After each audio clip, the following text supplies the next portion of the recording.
اهلا وسهلا بيكم في فيديو جديد مع منجز. ايه الاخبار يا جماعه؟ النهارده محضر لكم بقى كوليكشن روعه جدا جدا جدا. ما تنسوناش بالدعم باللايك والشير، وقولوا لنا ايه رايكم في التعليقات في حلقات الكوليكشن اللي كانت افضل ولا حلقات الولاعات لوحديها عشان نعرف رايكم. تعالوا نبص مع بعض يلا على الكوليكشن اللي احنا محضرينه.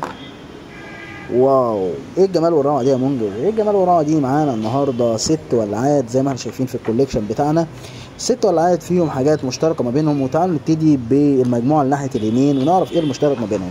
مبدئيا في المجموعه اللي ناحيه اليمين هنلاقي ان ال3 ولاعات من شركه وين باختلاف الحجم والشكل بتاعهم. ال3 ولاعات من شركه وين اليابانيه، وتعالوا نتعرف معاهم مع بعض ازاي الولاعات دي بتشتغل. بتدوس لتحت كده، ضغطه لتحت، الولاعه بتشتغل معانا وبكفاءه تامه ومفيش فيها ادنى مشكله. الولاعه التانيه برضو نفس الكلام، الضغطه لتحت هنعرف ان هي بتشتغل ومفيش فيها ادنى مشكله.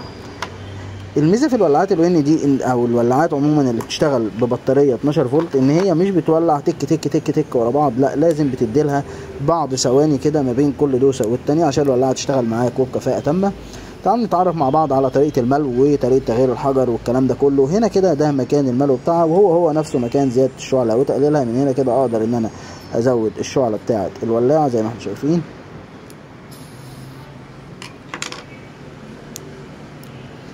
اما مكان تغيير الحجر بتاعها من المسمار العريض ده كده هنفك بالراحه كده مع بعض، وهنلاقي مكان تغيير الحجر بتاعها بالراحه وانت بتفكه كده عشان ما يقعش منك الله يتنطر في اي حته. ده مكان تغيير الحجر بتاعها، وده الحجر بتاعها اللي هو حجر 12 فولت. هنشوفه مع بعض في بقيه الولاعات. والولاعه شغاله وبكفاءه تامه، ولما تيجي تقفل الغطا لازم تكون حاطط صباعك كده عليه عشان تحطه في الدوران بتاعه الصح قبل ما تربطه بالمفك، عشان لو مش محطوط في الدوران بتاعه الصح المفك هيقعد يربط فيه غلط وهتلاقي ايه بقى منظره وحش ومش مربوط بشكل كويس. فلازم تعمله الاول بصباعك عشان تحطه في الدوران الصحيح. الولاعه شغاله وبكفاءه تامه ومفيش فيها ادنى مشكله. تعالوا نتعرف مع بعض على الولاعتين التانيين برضو. هما الاتنين الحمد لله شغالين مفيش فيهم ادنى مشكله. واحده باللون الذهبي في اسود، والتانيه باللون الفضي اللي عليه رسم مموج جميل زي ما احنا شايفين كده. حاجه في منتهى الشياكه والاناقه، والاتنين نفس التصميم من تحت. مكان زياده الشعله وتقليلها من المكان ده. اما هنا كده ده مكان تغيير البطاريه. لو انت حبيت ان انت تغير البطاريه فهتفك كده المكان ده كده بالراحه زي ما قلت لك. المسمار خد بالك عشان ما يقعش منك. شكل البطاريه هو زي ما احنا قلنا عليه، بطاريه 12 فولت بتتباع عند الناس محلات اللي بتوع ريموت العربيه او الساعاتي او الكلام دوت. تمام، هتلاقي عنده. نقفل تاني بالشكل ده كده.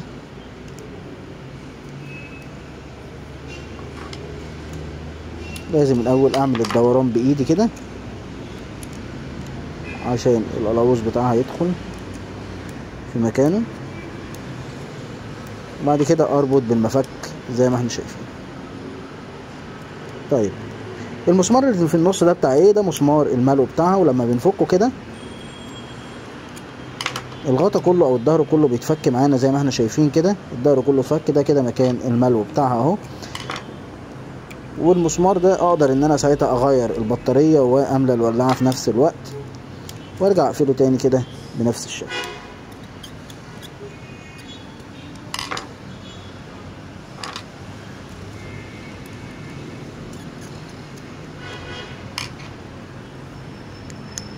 والولاعه شغاله وبكفاءه تامه ومفيش فيها ادنى مشكله. التانية برضو نفس التصميم، فمش هنفك التانية، الاتنين زي بعض تقريبا مفيش فيهم ادنى اختلاف. تعالوا نبص كده مع بعض ايه بقى اللي يشبه المجموعة دي في المكان ده او المجموعة التانية. الولاعة الهاديسون الياباني هي نفس التصميم بتاع الوين زي ما احنا شايفين، مع اختلاف بس ضئيل في الطول هنا والعرض هنا، يعني ايه اطول واعرض سنة الهاديسون. وطريقه الاشعار بتاعتها مختلفه كمان، ان هي الدوس بتاعها لفوق او الزرار بتاعها لمسه لفوق كده صغيره. مكان الملو بتاعها وتغيير الحجر من تحت المسمار ده زي ما احنا شايفين كده.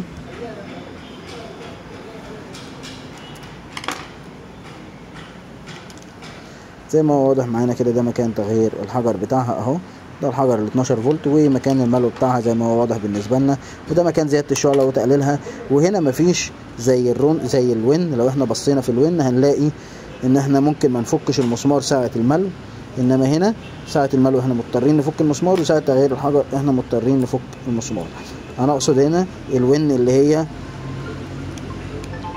الون الرفيعة اللي زي دي كده، مش مضطرين ان احنا نفك ساعة الملو، مش مضطرين ان احنا نفك المسمار. الولعتين شغالين وبكفاءة تامة ومفيش فيهم ادنى مشكلة. اتبقى معانا المجموعة الاخيرة، والمجموعة دي من رونسون. في المجموعة الاخيرة معانا من رونسون دول ولعتين رونسون ولكن بطراز مختلف شويه. الولاعه الرونسون دي الاتنين مختلفين عن بعض في الطراز، يعني اقصد الولاعه الرونسون الاولى معانا هنا هي رونسون ميد ان انجلاند زي ما احنا شايفين، موديل الثمانينات 89 88 الموديل ده باللون الاسود. الزرار ده بتاع الاشعال، وبرده بيشتغل زي الون في ان هو تدوس دوسه لتحت الزرار يشتغل معاك او الولاعه تشتغل معاك. انا اسف. مكان زياده الشعله وتقليلها من المكان ده كده، ده مكان زياده الشعله وتقليلها. اما مكان الملو بتاعها من تحت هنا كده نص لفه، هتلاقي ايه مكان الملو بتاعها، صمام الملو اهو تمام. اما مكان تغيير الحجر بتاعها هتلاقي هنا في جزء كده المفترض ان انت بترفعه وبالراحه كده هتفتحه، هتلاقي الحجر بتاعها برضو حجر 12 فولت. تقفلها مره تانية ومفيش فيها ادنى مشكله، ولاعه شغاله وبكفاءه تامه.